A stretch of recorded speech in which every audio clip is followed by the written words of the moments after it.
conscience, toi qui as compris que la Pentecôte est une très grande fête pour les chrétiens.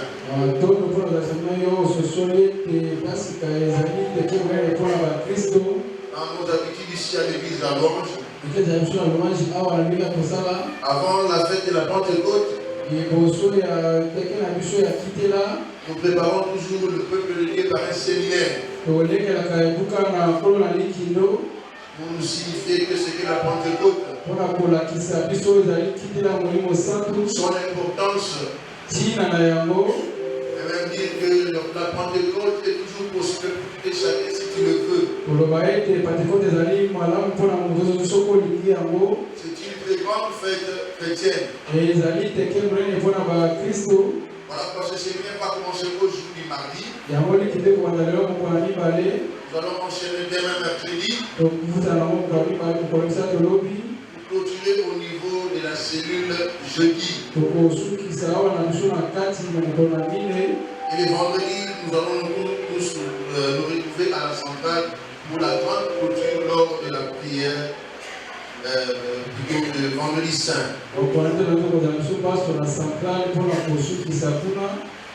Nous bénissons Dieu pour cet instant que nous voulons passer ensemble dans ce baptême. Merci courage. Nous aurons quelques textes à lire. Et partant de ces textes, nous allons essayer de développer et d'expliquer selon la compréhension que Dieu a donnée. Le premier texte, nous sommes dans le livre de Lévitique au chapitre 23. 15e verset au 22e verset. Le deuxième texte, nous sommes dans les Actes des Apôtres. Chapitre 2. Du premier au 4e verset. Le troisième texte, nous serons dans les Actes des Apôtres au chapitre 1er. Nous vont partir du 1er au 8e verset, mais l'essentiel pour nous c'est de prendre le 4e au 8e verset.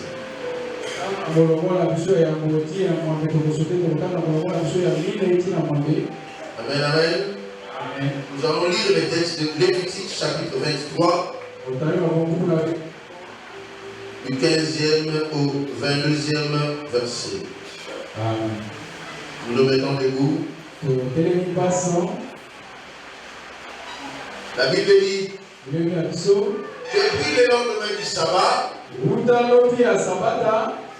du jour où vous apporterez la gerbe pour être agitée de côté et d'autre, vous compterez cette semaine entière. Vous compterez 50 jours jusqu'au lendemain du 7e sabbat. Et vous ferez à l'Éternel une offrande nouvelle. Vous apporterez les veaux de demeure, de pain, pour qu'ils soient agités des côtés et d'autres. Ils seront faits avec 2 dixièmes de fleurs de farine, et puis avec du levain. Ce sont les prémices à l'Éternel. Outre ce pain, vous offrirez en holocauste à l'Éternel 7 agneaux d'un an sans défaut. Un jeune taureau et 2 béliers. Vous y joignez l'offrande et la libation ordinaire comme offrande consumée par le feu.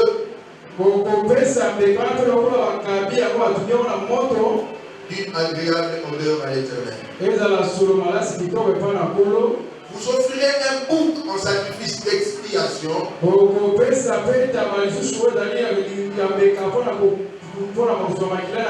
Et 2 agneaux d'un an en sacrifice d'action de grâce.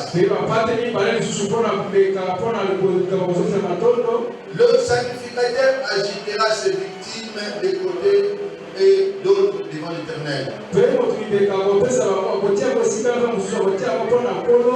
Avec le pain des prémices et avec les deux agneaux, elles seront consacrées à l'Éternel et appartiendront au sacrificateur. Ce jour même, vous publierez la fête et vous aurez une sainte convocation. Vous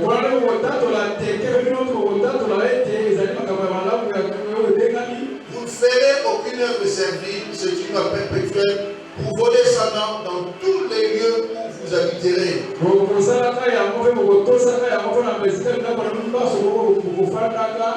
Quand vous ferez la moisson dans votre pays, il laissera un coin de ton champ sans le moissonner. Et tu ne ramasseras pas ce qui reste à glaner. Tu abandonneras cela au Je suis l'Éternel, votre Dieu. Verset 23, avec moi. Acte 2 plutôt. Acte 2 premier, du premier au 4 verset. Le jour de la Pentecôte, ils étaient tous ensemble dans un même lieu, ou dans le même lieu.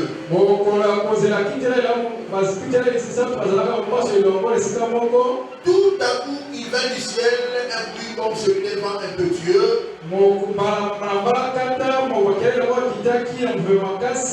Et il remplit toute la maison où ils étaient assis.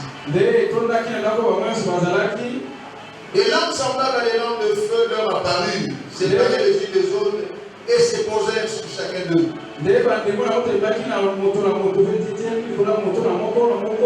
Et ils furent tous remplis du Saint-Esprit et se mirent à parler en d'autres langues selon que l'Esprit leur donnait de s'exprimer.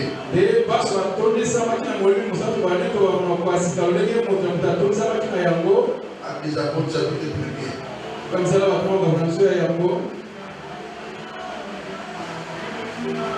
Comme il s'est trouvé avec eux, il leur recommanda de ne pas s'éloigner de Jérusalem, mais d'attendre ce que le Père avait promis, ce que je vous ai annoncé, leur dit-il.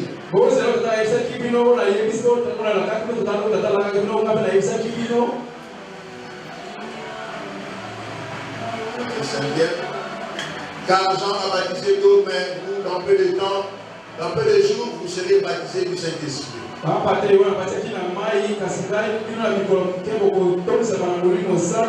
Alors les apôtres réunis lui demandèrent, Seigneur, et en ce temps que tu rétabliras le royaume d'Israël, il répondit, ce n'est pas à vous de connaître le temps ou le moment que le Père a fixé de sa propre autorité. Mais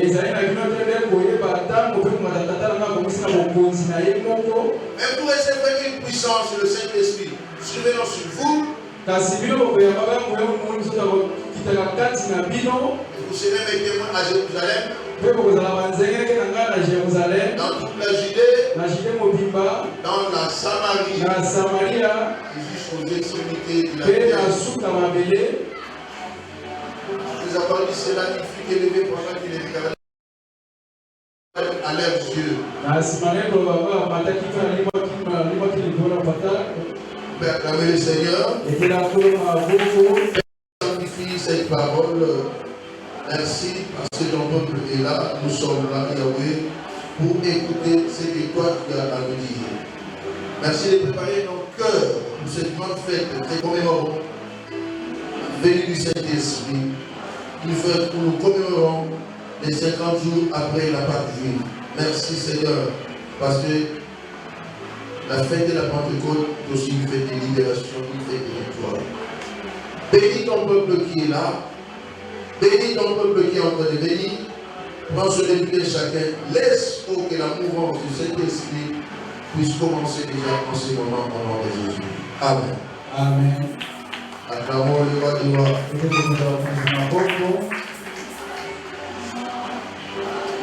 Le grand thème, la Pentecôte sous le signe de la visitation totale.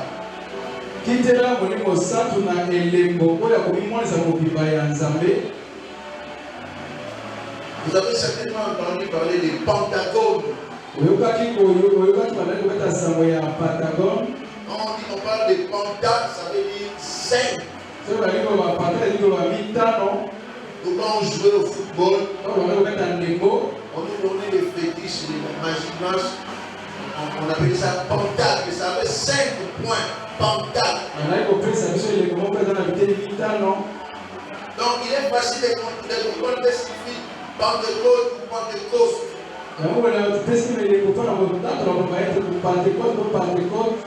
Au regard des textes principaux que nous avons lus de Lévitique 23 et les Actes 2, nous pouvons facilement définir ce qu'est la Pentecôte. Voilà, nous pouvons prendre les grands points. C'est quoi la Pentecôte? Et nous allons définir la Pentecôte à 2 niveaux. Au niveau de l'Ancienne Alliance ou l'Ancien Testament. Et au niveau de la Nouvelle Alliance, le Nouveau Testament. Partant de l'Ancienne Alliance ou l'Ancien Testament, qu'est-ce que la Pentecôte? La Pentecôte, c'est la fête juive ou une fête juive. C'est un jour de fête. Cette fête est célébrée 50 jours. C'est pourquoi j'ai parlé de Penta. 50 jours après la Pâque juive. La Pentecôte, selon l'Ancienne Alliance, c'est aussi la fête des batailles. Parce qu'en lisant Lévitique 23, il ne faut pas tout planer, il ne faut pas tout poissonner. Il faut laisser une part aux pauvres. Il faut partager. La Pentecôte, c'est aussi une fête pour un jour de victoire. Pentecôte, c'est un jour de libération. Vous vous souviendrez, pendant qu'ils étaient en Égypte, près de 430 ans d'esclavage, il y a eu un jour où ils étaient libérés. Dans la Pentecôte, c'est une fête de libération. Et je proclame pour toi, mon frère, ma soeur, que la Pentecôte te trouve pour te libérer, libérer ton esprit, ton âme et ton corps. Vous savez, on peut nier toutes les fêtes chrétiennes. La Pentecôte est parmi les fêtes qu'on ne peut pas nier. La Pentecôte, je disais, c'est une fête de victoire, un jour de victoire. La Bible dit qu'ils sont sortis haut la main de l'Égypte, vite au milieu. Au point qu'ils ont pris tout ce dont ils avaient besoin, qu'ils sont sortis avec cela. Et je me souviens d'une chose. La Pentecôte, c'est le jour de malheur pour nos ennemis. Parce que le jour où ils sont sortis, c'était le malheur en Égypte. Au point que Pharaon lui-même ne s'était pas rendu compte qu'il avait dit les enfants d'Israël. Sa conscience est revenue après. Je dis à quelqu'un ce soir, tu es libéré, tu es parti. Ton ennemi va prendre conscience après de ses alors je déclare ta libération. Je déclare ta victoire. Je déclare l'enfant des enfants. Même s'ils viennent, on va rattraper. C'est ça la Pentecôte. Alléluia. Amen. Bienvenue dans le Seigneur. La Pentecôte, c'est aussi la création officiel de l'État indépendant juif par le canal du libérateur Moïse.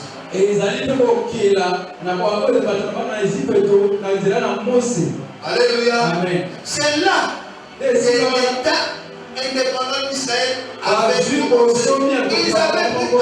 ils avaient l'indépendance. Ils ne dépendaient plus. C'est là l'État indépendant avait commencé de manière spirituelle et officielle. Je déclare ton indépendance. Tu vas plus dépendre de ta famille. Tu vas plus dépendre de ta situation. Tu vas plus dépendre des sorciers. Toi, tu vas dépendre. Nous appelons Jésus-Christ. Et quiconque dépend de Jésus-Christ, finit toujours par réussir. Parce que Jésus ne se coupe pas ici, n'a jamais échoué. Mais il prend tout son temps dans le temps pour te libérer dans le temps. Et lorsque le temps fut accompli, les enfants du Seigneur sont sortis. L'État indépendant officiel avait commencé. Et c'est maintenant, d'ailleurs, dans ta vie, tu seras le Moïse qui va libérer cette grande nation qui s'appelle ta famille. Tu vas la libérer. Alléluia. Amen. Moi, j'ai toujours dit, je crois à la Bible de Actes. Mais je mets toujours la place des acteurs, des opères. Moïse existe. Moïse est parti. Et Moïse aujourd'hui, c'est moi, c'est toi. Et je me mets à la place de Moïse. Moi, j'ai dit, ma famille sera libérée par moi. Même s'il y a des gens qui prient dans ma famille, mais moi, je suis le Seigneur.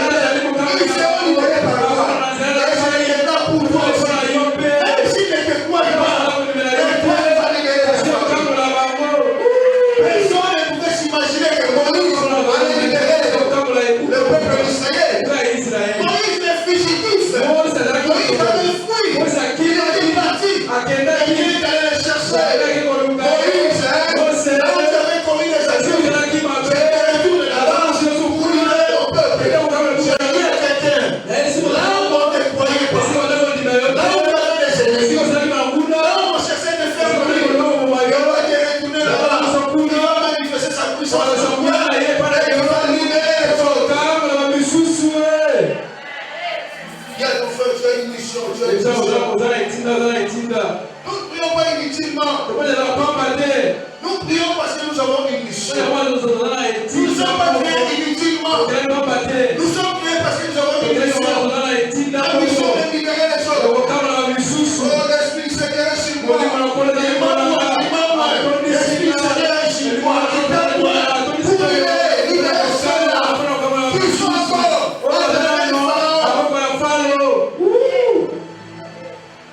Acclame le Seigneur pour toi.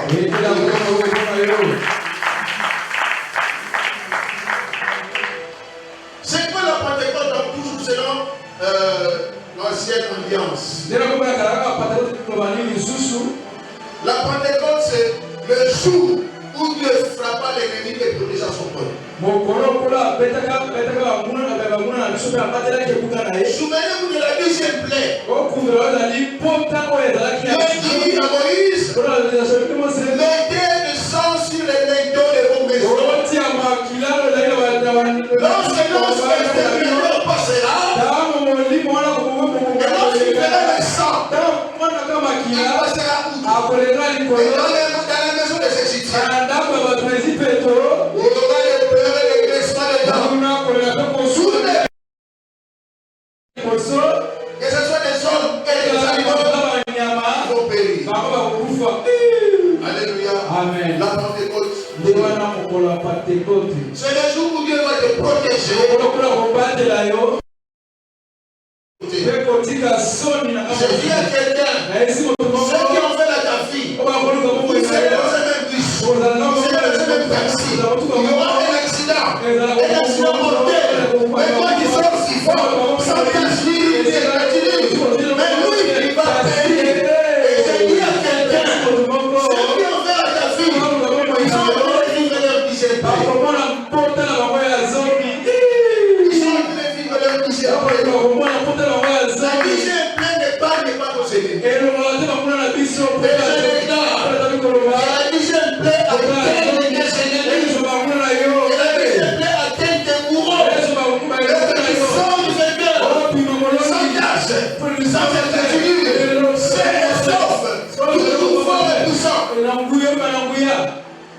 Et si je parle à l'église, est-ce que l'église me comprend?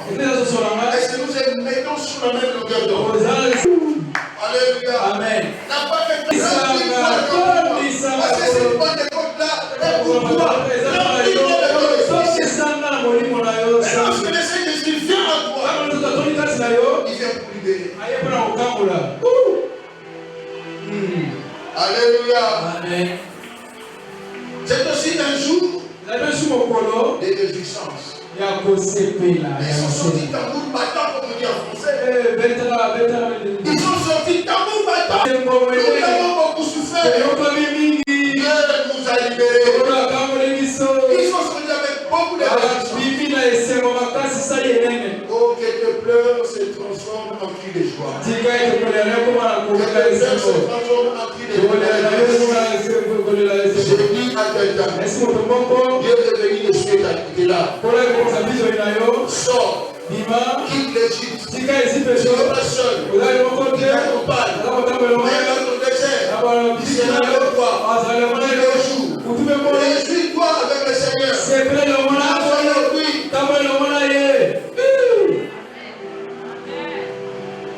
Amen, amen. Amen. Vous savez, 50 jours après cette grande sortie historique, Dieu avait donné une instruction ferme et claire aux enfants d'Israël de le célébrer en tout temps. De le célébrer en tout temps. Vous savez, la Pentecôte est une fête perpétuelle. Et génération en génération. Et il parle, comme c'est dans l'ancienne alliance, ça reste là-bas. Il faut savoir faire la mise à jour de la parole de Dieu. Alléluia. Mais il dit pas ça, c'était l'Ancien Testament. L'Ancien Testament, c'était l'homme. Ramène dans le présent. Fais porter l'homme des choses à venir. La Pentecôte hier, ça se manifeste aujourd'hui dans le moment de Jésus-Christ. Donc, prends cet homme-là, il faut le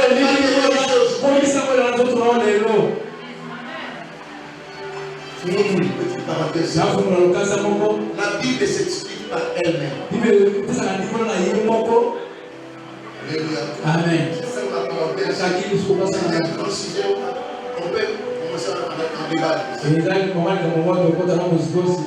Là, c'est l'Ancien Testament. Ici, c'est le Nouveau Testament. Mais qui est Moïse par rapport au Nouveau Testament? Qui est Adam par rapport au Nouveau Testament? Qui est Ézéchiel par rapport au Nouveau Testament? Mais je peux te dire que Moïse de l'Ancien Testament, moi, je peux te le montrer dans le Nouveau Testament. Mais il s'est manifesté d'une autre manière. Alléluia. Amen. Donc voilà pourquoi lorsque tu lis l'Ancien Testament, ne reste pas de ce côté-là. Ramène la chose ici. Fais la mise à jour. Regarde la Bible. On prendra l'Ancien Testament. Verset dans le Nouveau Testament. Malheureusement, j'ai lu un article hier. Aux États-Unis, on est en train de vouloir voter une loi qui abolit le Nouveau Testament aux États-Unis. Voilà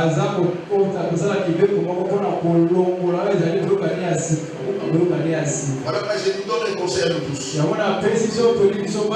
La Bible est un document que Dieu nous a laissé. Et il est bon de mettre la Bible ici et là. Parce que certains pays ici, la Bible n'entre pas dans leur pays. Tu arrives à l'aéroport, le scanner montre la Bible. Maintenant tu vas lire quoi? Il faut voir le texte de la Bible ici. Ça va les bouffer, les mâcher, les avaler. Je Jésus est en train de venir. Nous sommes à la fin du temps. Alléluia. Amen. Nous rentrons dans la Pentecôte. Alléluia. Amen. Pentecôte fête juive. C'est-à-dire la fête des pères. Nous l'avons lu dans Lévitique 23, verset 17. La fête des pères. Pendant la Pentecôte, il faut aussi manger, il faut aussi partager.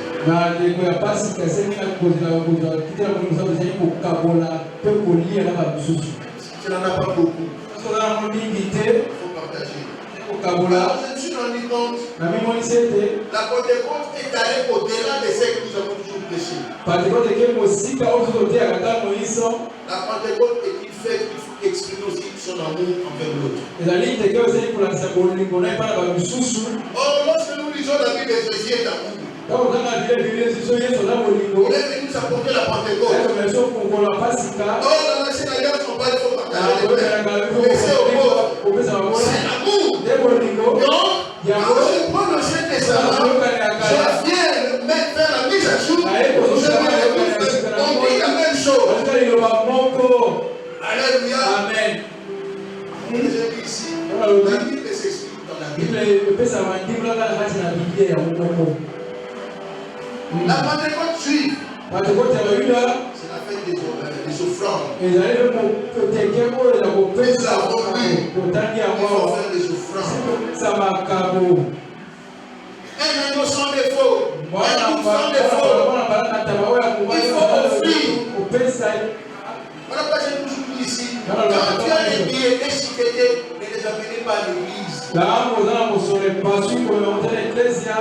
Ce n'est pas conforme à la parole de Dieu. Dans la maison de Dieu, on ne donne pas un agneau avec défaut. On ne donne pas un bouc avec défaut. Je rentre maintenant dans le Nouveau Testament. L'agneau qui a été offert au sacrifice était sans défaut.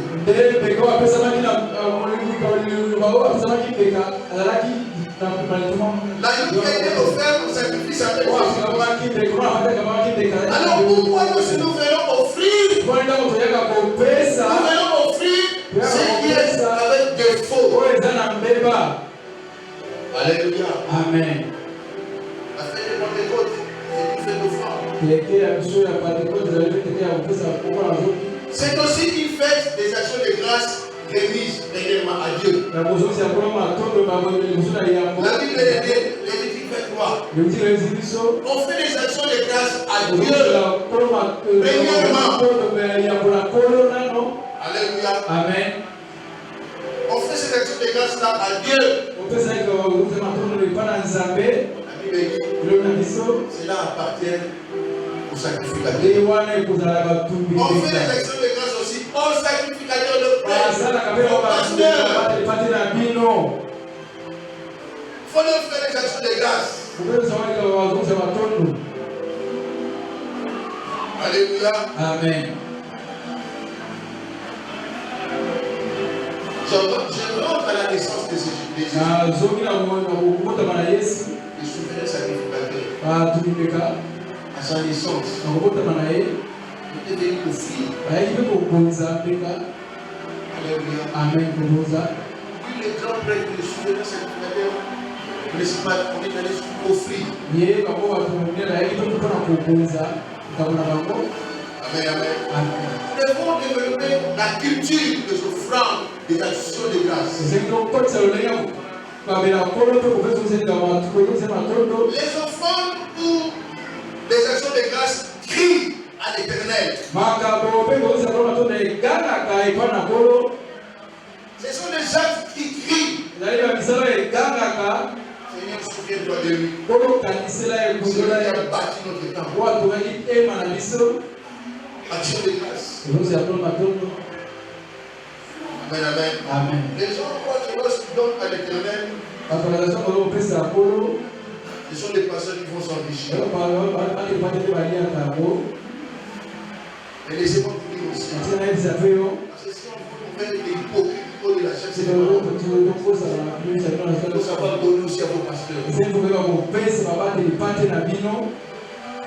savoir leur donner. Alléluia. Amen. La Pentecôte juive, c'est une fête des prémices. On parle des prémices de tout.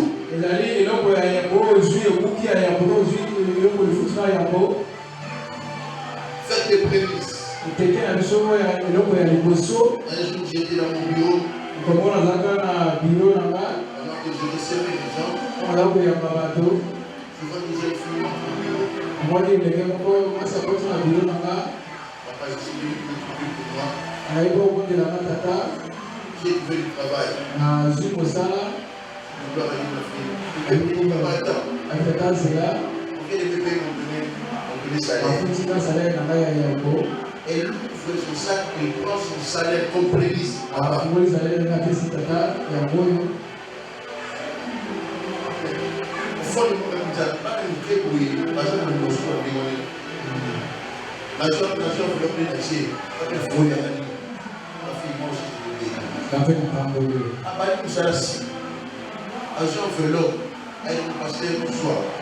Je ne connais pas ces gens. Je ne connais pas. Que l'Esprit de Dieu va de nous. Je ne sais pas ces gens. Dieu vous fait aussi. Papa, prends. Ça c'est pour toi. Alléluia. Amen. Vous savez, la vie, bon, à tout ce qu'on fait, ça, on se fait dans au travail. Il faut demander à Dieu, ils sont capables de donner, d'offrir.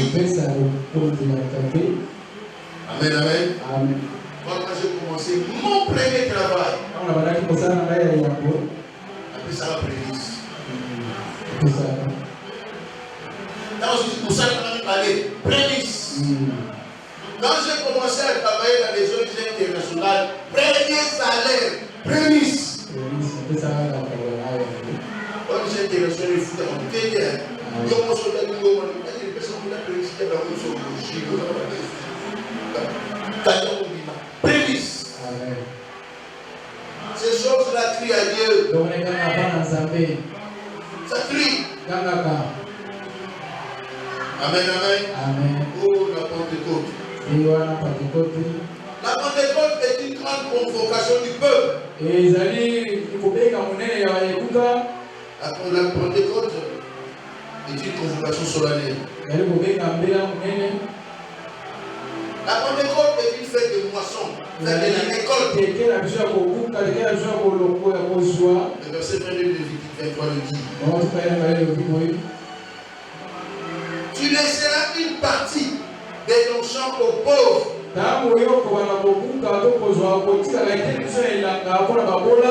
ne ramasseras pas ce qui est tombé. Tu les laisser aux pauvres et à l'étranger. Afin d'avoir quelque chose à manger, quelque chose à grignoter, quelque chose à mettre sous la dent.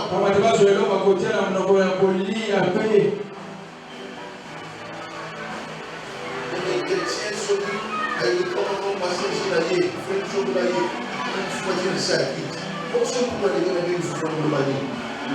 Après la roue, il y a un solo, la roue, il fait le solo, ils ont un plan pour aller lire. Dans le bima, il faut faire la biga qui est, le bon mal est de dans la salle qui voyait, il faut aller, vous savez, la maille, aussi le campo. Dans la vie, il faut savoir partager. Même le peu, on peut avoir. La Pentecôte ne nous donne pas une esprit d'égoïsme. La Pentecôte amène un esprit de partage. Un esprit de vertu. Un esprit de bénir les autres.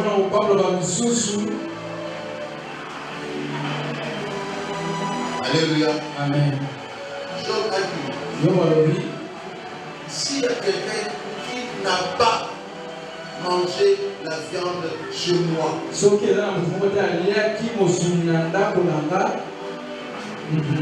a quelqu'un qui n'a pas été rassasié de la viande dans ma maison,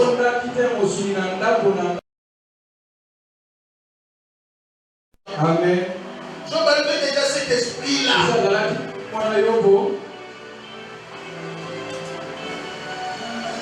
Aujourd'hui, avec sa frère, il fait ça, il y a d'avance dans ma vie. Saint-Esprit, paye ça de vous. Il y en a qui vont vous donner une professeur Salini. Alors, c'est tout. Pour Yokeli, Saint-Esprit, pour Yokeli, Yoko. Vous savez, dans la vie, ma foi, on n'est pas souple. On n'aime pas faire ce que nous pensons, mais on n'aime pas faire ce que le Seigneur nous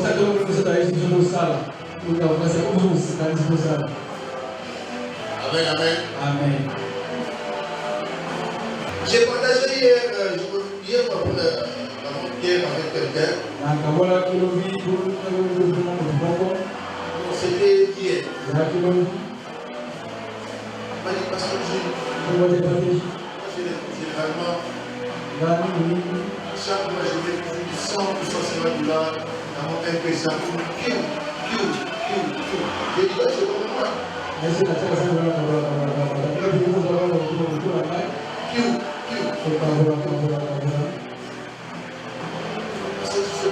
sais pas. La prière. Le Saint-Esprit convainc.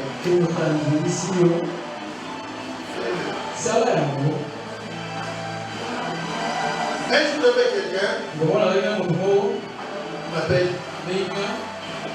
S'il vous plaît. Et au moment où il m'appelait, je pensais à lui. Bien demande de tous les filets tombés. Quand il m'a appelé, je lui donne le Saint-Esprit dit, un peu ça. Et le frère qui m'a posé le problème de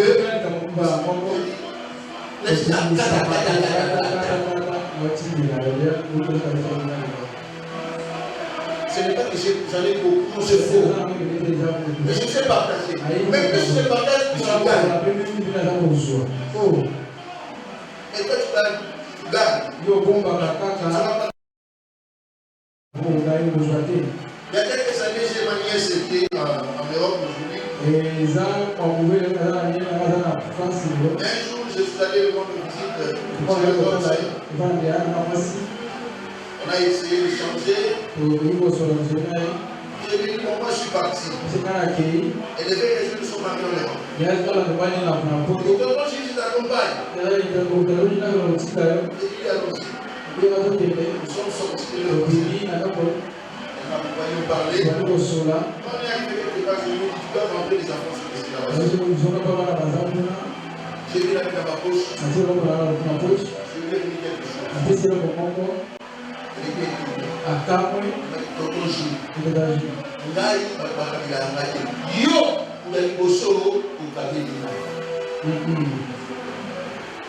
Alléluia. Amen. Elle ne m'avait pas demandé. Juste une voix.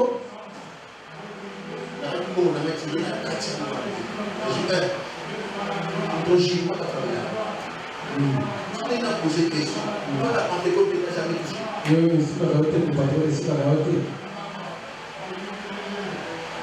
Donner à quelqu'un ne dépend pas de la quantité et de la qualité qui vient du cœur.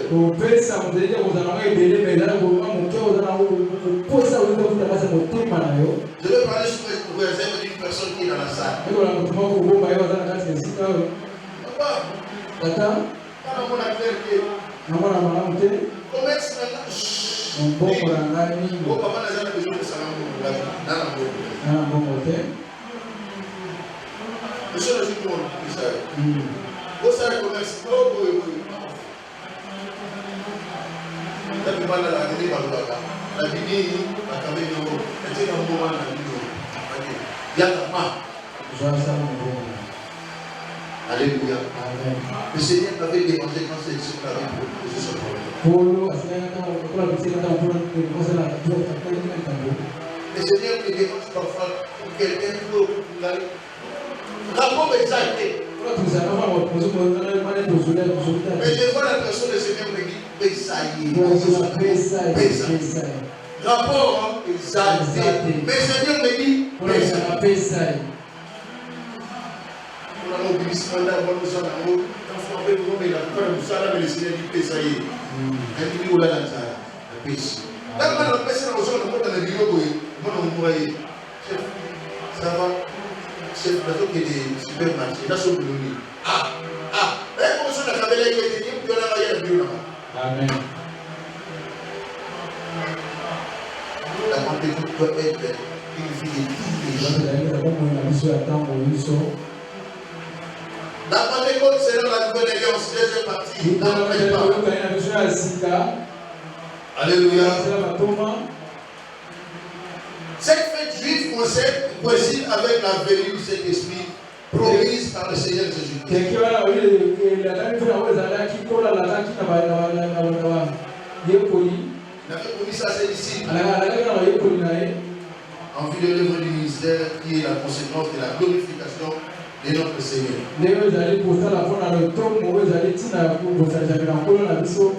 Alléluia. Amen. Ne quittez pas Jérusalem. Restez sur place. Vous recevrez une puissance. Le Saint-Esprit survenant sur vous. Alléluia. Amen. Ne soyez pas agités. Restez là où Dieu vous a appelé. N'allez ni à gauche ni à droite. Dieu t'a appelé quelque part. Reste là. C'est à Jérusalem qu'on est béni. C'est à Jérusalem qu'on reçoit le Saint-Esprit.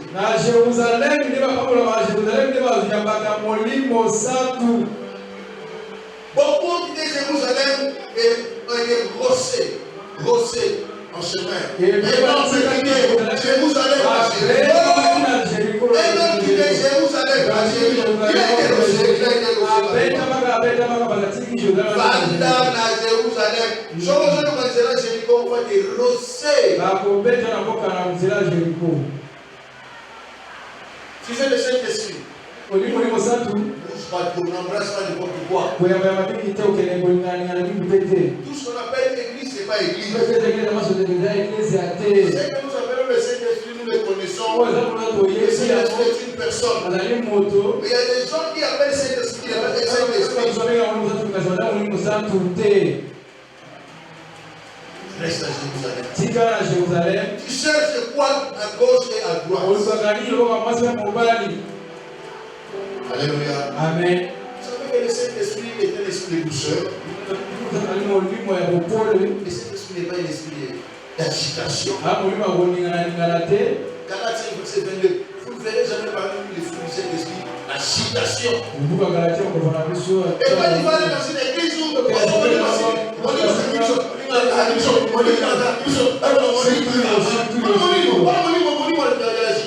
ça, c'est pas le Saint-Esprit.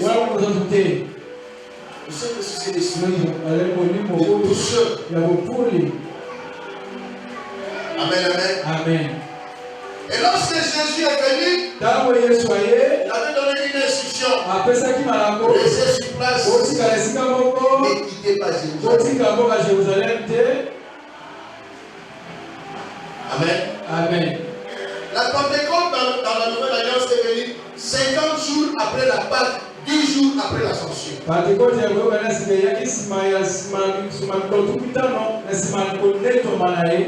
Lorsque Jésus, il y a eu la Pâque, 50 jours après Pentecôte, le Saint-Esprit est venu. Mais Jésus, l'Ascension a eu le 40e jour. 40 plus 10, ça fait 50. Le Saint-Esprit est venu. Restez sur place, restez sur place. Et dans la vie du chrétien, si tu ne sais pas demander le Saint-Esprit, je ne sais pas quel esprit va commencer à dire. Alléluia. Amen. Un jour, j'ai prié chez moi, je me dérangeais, j'ai prié, je me dérangeais. J'ai prié, j'ai demandé au Seigneur. Le Seigneur est resté calme. Je suis sorti. Abimi. Je suis venu à l'église. J'entre dans mon bureau. Je vois la soeur Marthe qui est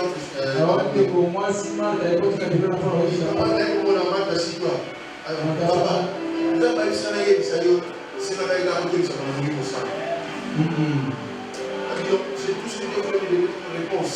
Amen.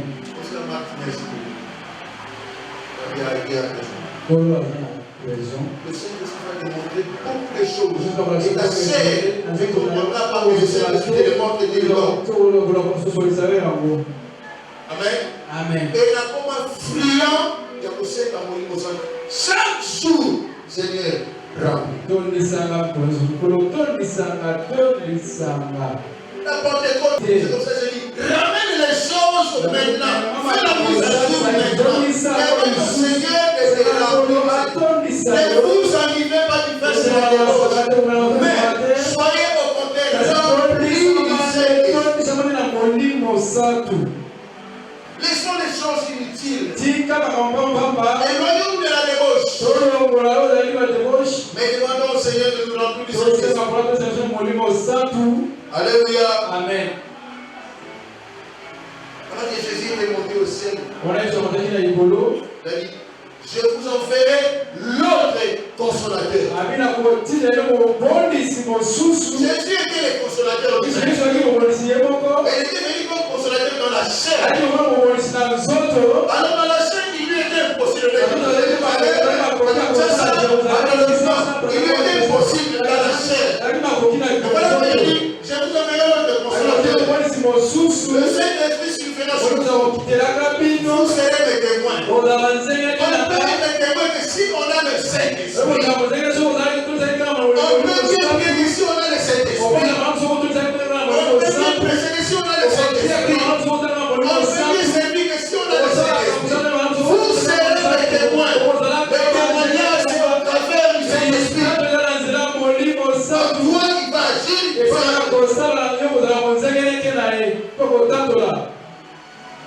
Alléluia. Amen. La Pentecôte est très importante. Ils étaient tous enfermés dans un même lieu. Tout à coup, il fait du ciel un bruit. Comme celui d'un et le Saint-Esprit descendu. Chacun a commencé à parler selon que l'Esprit de lui indiquait. Et tous ceux qui étaient aux alentours voyaient qu'ils étaient devenus fous. Lorsque Dieu n'a plus cet esprit, ceux qui n'ont pas le Saint-Esprit, voilà, nous croyons que tu es fou. Mais pourtant, toi, tu fais les choses, c'est le Saint-Esprit qui te conduit. Parce que vous n'êtes pas en train de mettre sur le même longueur. Voilà pourquoi nous allons nous détacher des choses. En demandant le Saint-Esprit. Amen.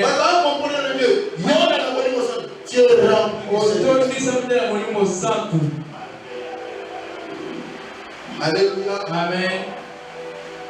On va désirer le Saint-Esprit. Et quand le Saint-Esprit à la nouvelle alliance, il a apporté beaucoup de choses. Des grands changements. À l'instar de Simon Pierre, qui était devenu un grand prédicateur. Alléluia. Amen. Quand le Saint-Esprit est venu, les apôtres avaient commencé leur travail. Voilà que Jésus avait déjà dit, vous serez mes témoins. À Jérusalem, dans Judée, dans Samarie et sur si le Saint-Esprit n'était pas là, il ne serait pas ce qu'il était devenu. Je dis seulement à quelqu'un, désire le Saint-Esprit. Demande le Saint-Esprit.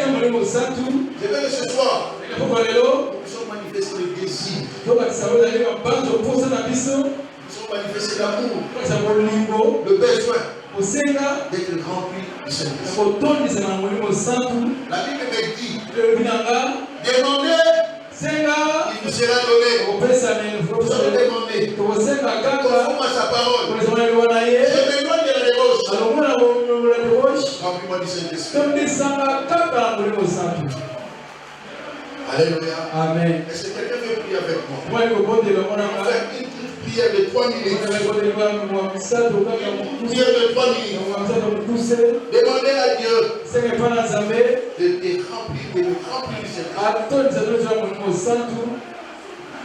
Demandez à Dieu et tu entends la voix du Saint-Esprit que tu ne fasses pas les choses selon toi. Que tu fasses les choses selon le Saint-Esprit.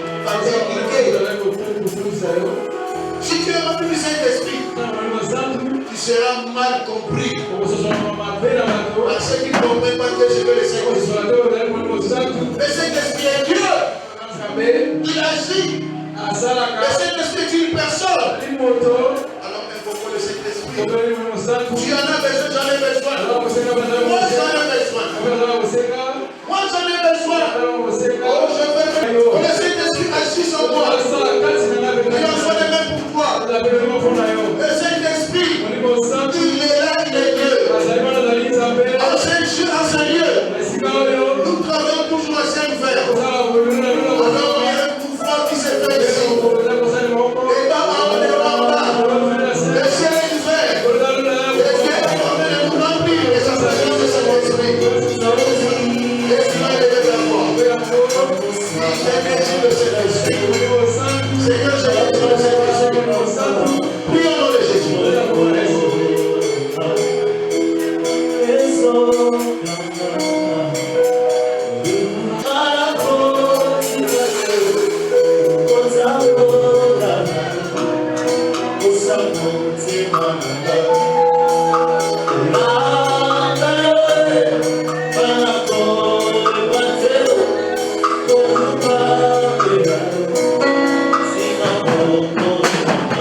Oh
Merci pour le travail que tu cesses de faire en nous.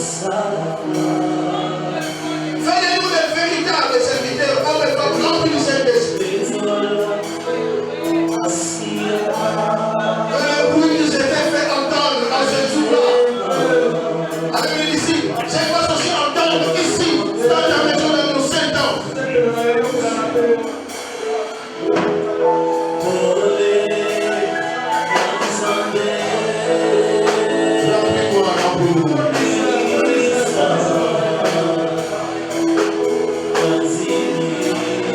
So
pour ta présence. Alléluia. Merci. Merci, Saint-Esprit. Nous te sommes reconnaissants. Parce que tu as soufflé au milieu de nous ta présence. Tu as touché les cœurs. Tu fais de nous des victorieux, des vainqueurs. Merci pour la libération que tu apportes. Dans nos vies, dans nos cœurs, sur cet esprit, tu es vraiment illimité. Tu agis. Et tu agis. L'accomplissement de plus d'évidence. Acclamons le Saint-Esprit.